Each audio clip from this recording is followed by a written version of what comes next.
नमस्कार आपण को बहुत बहुत स्वागत करुच्ची। ओम नमः शिवाय। बंधुगण 8 एप्रिल 2024 सोमवार दिन लगवाक जाऊँगी एही वर्षर सूर्य ग्रहण। एही 4टी राशि मानकर चमकी जीव भाग्य सूर्य समान। बंधुगण मिठा बांटिया हो जातु रेडी कहीं इतिहास रे प्रथम थर 200 वर्ष पर एमिति संजोग होबाकू जाउची। जहा परे सोमवार दिन अर्थात 8 एप्रिल दिन जो सूर्यग्रहण लगवाकू जाउची ताहार तुरंत पर एही 4टी राशि मानकर भाग्य एही प्रकार चमकी जीव। एही 4टी राशि मानकर जीवन रे सुख शांति समृद्धि और धन संपत्तिर प्राप्त हब। बंधुगण शास्त्र अनुसार एही 4टी राशि मानकर भाग्य पूरा बदली जीवो। ना केवल एमानकर नवग्रह एमानकर साथ देवा आरंभ करदेवे ता सहित एमानकर जीवन रे एमानकु बहुत खुशी ही खुशी प्राप्ति हब। एही सूर्य ग्रहण पर एही 4टी राशि मानक जीवन रे धनर वर्षा हेब। एमानक जीवन रे धन आसीबार सबु रास्ता खली जीवो। एमानक जीवन रे जेउ धन आसीबो सेही धन वृद्धि हब। एही 4टी राशि मानक सूर्य ग्रहण पर जेउ भी निर्णय नेबे सेही निर्णय रु तांकु लाभ निहाती मिलिबो। कैरियर व्यवसाय रे हठात एमानकु उन्नति देखिबाकू मिलिबो। बंधुगण हिंदू पंचांग अनुसार एही 4टी राशि मानकर एही सूर्य ग्रहण पर करोड़पति हेबाकू केई रखी पारिबे नाही।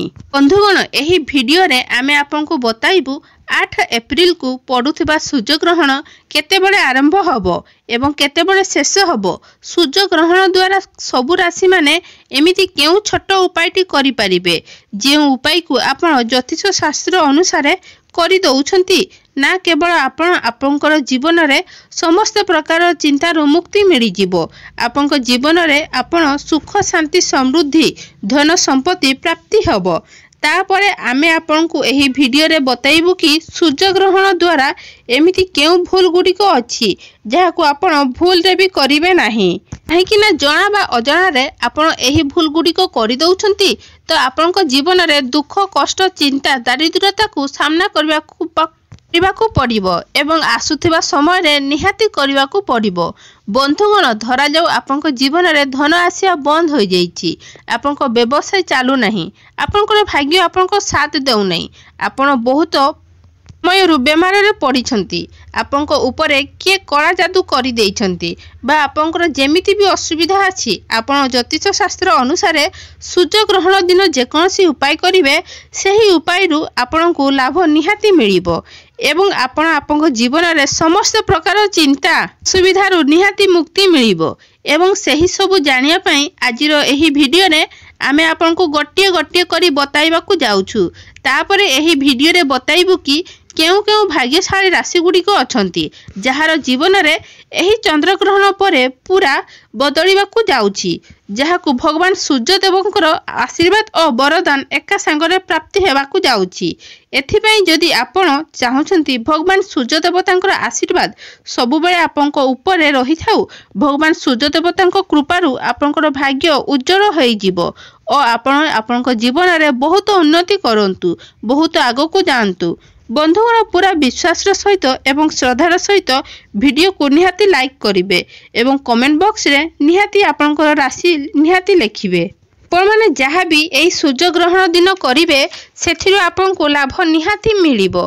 बंधुगण वर्षर प्रथम सूर्य ग्रहण एही सूर्य ग्रहण कौनसी मामूली सूर्य ग्रहण नहे। यह एक महा सूर्य ग्रहण अटे जहाँ 8 एप्रिल चैत्र अमावास्या दिन लागिबाकू जाउछि। एमिति ग्रहण सेतेबेले लागे जेतेबेले सूर्यंकर प्रकाश किछि समय पई पृथ्वी को आसीबा पूरा आलोक पृथ्वी पड़ी न थाए। एहा द्वारा जेउ सूर्य थाए ताहा देखा जाई न थाए जहा द्वारा धरित्री उपरे अंधार छाई होई जाई थाए। धार्मिक मान्यता अनुसार जेते भी दैविक शक्ति थांती तांकर प्रभाव कम हो जाई थाए। वर्षर प्रथम सूर्य ग्रहण 8 एप्रिल रातिर 9:01 रे आरंभ हबो।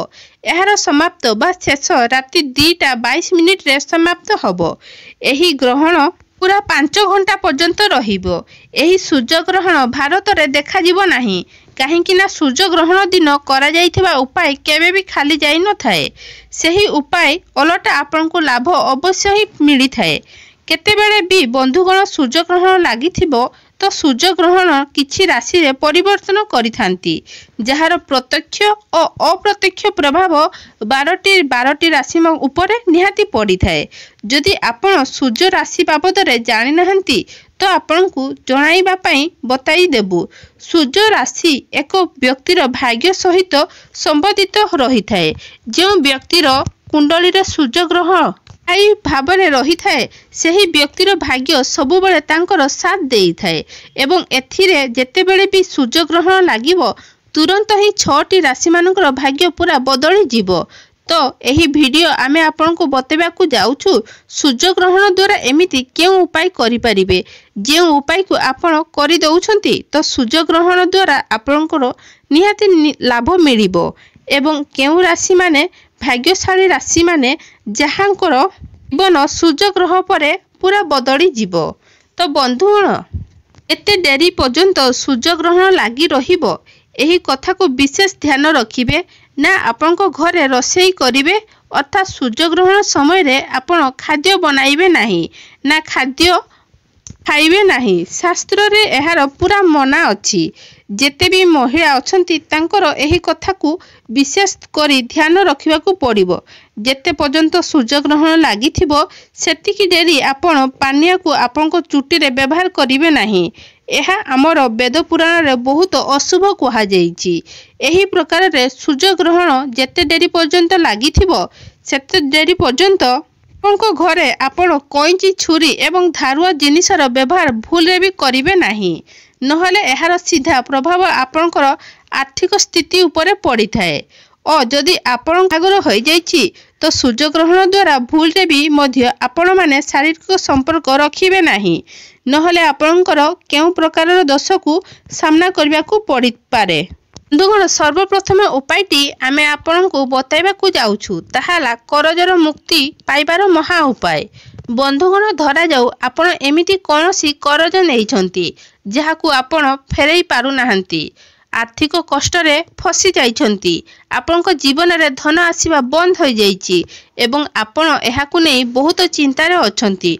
तो बंधुगण सूर्य ग्रहण जेमिति राति रे 9:01 रे आरंभ होबो सेतेबेले आपण गोटे लाली रंगर कपड़ा नेबे। सेही लाली कपड़ा रे गोटे मुठा लवंग आपनको डाहाण हाथ रे सेही कपड़ा उपरे रखी देबे। सेही कपड़ा को आपण पुटुड़ी करी आपनकर पूजा घरे सेही पुटुड़ी को रखी देबे। ता आगो दिन अर्थात 9 एप्रिल को एही पुटुड़ी को नै जाई कोनोसी मंदिर रे बसिथिबा लोकमानंकु दान करि देबे। एमिति उपाय एतिकी उपाय जदि आपण करि दउछंती तो विश्वास करंतु बंधुगण आपनक उपरे एमिति कोनोसी दोष अछि जहा पई आपनक जीवन रे धन आसु नाही सेही दोष आपे आपे दूर होई जिवो एवं आपण आपनक जीवन रे आपनकर आर्थिक कष्ट रु निहाती मुक्ति मिली जिवो। एहा एक एमिति उपाय जहा सूर्य ग्रहण द्वारा करा जाए तो केबे भी खाली जाई न थाए जहा बाबद रे ज्योतिष शास्त्र रे लेखा जाईची।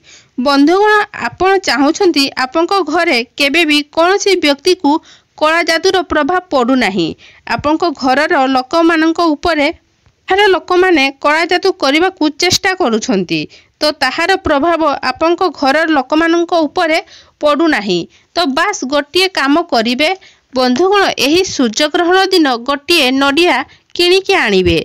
जेमिति भी सूर्य ग्रहण राति रे आरंभ होबो सेही नडिया को घरर प्रत्येक सदस्यक मुंडरे छुआई देबे एवं सेही नडिया को घरर पूजा घरे रखी देबे।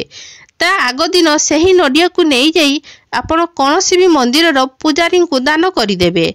बास एतिके उपाय जदि आपण करि देबे तो आपनकर वर्ष जाक आपनक घरर कोनोसी भी व्यक्ति को किछि करबा को चेष्टा कले मध्य आपनक घरर एहा प्रभाव पड़िबो नाही।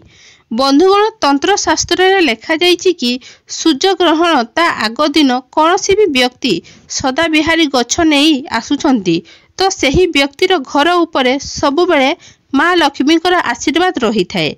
आपण माने जानिछंती सदा बिहारी गछ एक एमिति गछ जेउथिरे माँ लक्ष्मी 8 को 8टी रूप बास करि थाए।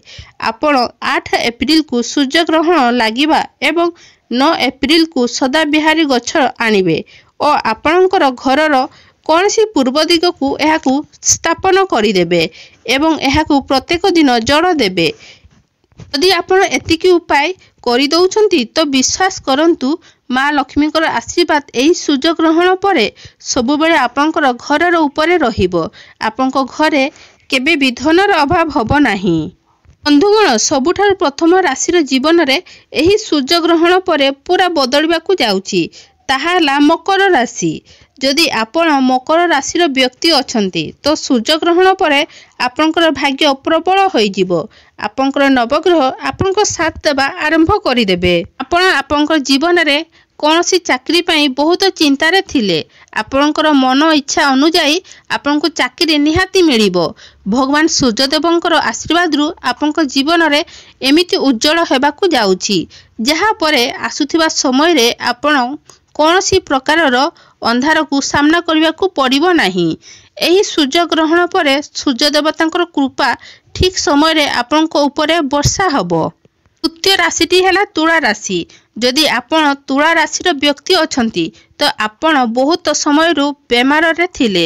ଏହି ସୂର୍ଯ୍ୟଗ୍ରହଣ ପରେ ଆପଣଙ୍କର ବେମାରରୁ ଆପଣଙ୍କୁ ମୁକ୍ତି ମିଳିଯିବ। ଆପଣଙ୍କର ବନ୍ଦ ହୋଇଯାଇଥିବା ବେପାର ବା ବ୍ୟବସାୟ ଚାଲିବ। ଆପଣଙ୍କ ଜୀବନରେ ଧନ ଆସିବାର କେଉଁ ପ୍ରକାରର ରାସ୍ତା ଖୋଲିଯିବ। ଆପଣଙ୍କ ଜୀବନରେ ଯେଉଁ ଧନ ଆସିବ ସେହି ଧନ ବୃଦ୍ଧି ହେବ। ଭଗବାନ ସୂର୍ଯ୍ୟଦେବତାଙ୍କର ଆଶୀର୍ବାଦରୁ ଆପଣଙ୍କର ନବଗ୍ରହ ଆପଣଙ୍କର ସାଥ ଦେବା ଆରମ୍ଭ କରିଦେବେ। ଏହି ସୂର୍ଯ୍ୟଗ୍ରହଣ ପରେ ତୁଳା ରାଶିର ବ୍ୟକ୍ତି କୌଣସି ବି ନୂଆ ବ୍ୟବସାୟ ଆରମ୍ଭ କରୁଛନ୍ତି ତ ତାଙ୍କୁ ସେହି ବ୍ୟବସାୟରୁ ସଫଳତା ନିହାତି ମିଳିବ। ତାଙ୍କର ବେପାରରେ ବହୁତ ଶୀଘ୍ର ଆଗକୁ ବଢ଼ିବେ। ତୃତୀୟ ରାଶିଟି ହେଲା କନ୍ୟା ରାଶି। କନ୍ୟା ରାଶିମାନଙ୍କ ପାଇଁ ମଧ୍ୟ ଏହି ସୂର୍ଯ୍ୟଗ୍ରହଣ ପରେ ବିଦେଶୀ ଯାତ୍ରା ପାଇଁ ବହୁତ ଶୁଭ ହେବ। ରାଜନୈତିକ ଲାଭ ମଧ୍ୟ ପ୍ରାପ୍ତି କରିପାରିବେ ଏବଂ ସାମାଜିକ ମାନ ସମ୍ମାନରେ ବୃଦ୍ଧି ହେବ। ଅଟକି ଯାଇଥିବା ପଇସା ଆପଣଙ୍କ ପାଖକୁ ଆସିଯିବ। ବନ୍ଧୁଗଣ, ଆଶା କରୁଛି ଆଜିର ଭିଡ଼ିଓଟି ଆପଣମାନଙ୍କୁ ନିହାତି ଭଲ ଲାଗିଥିବ।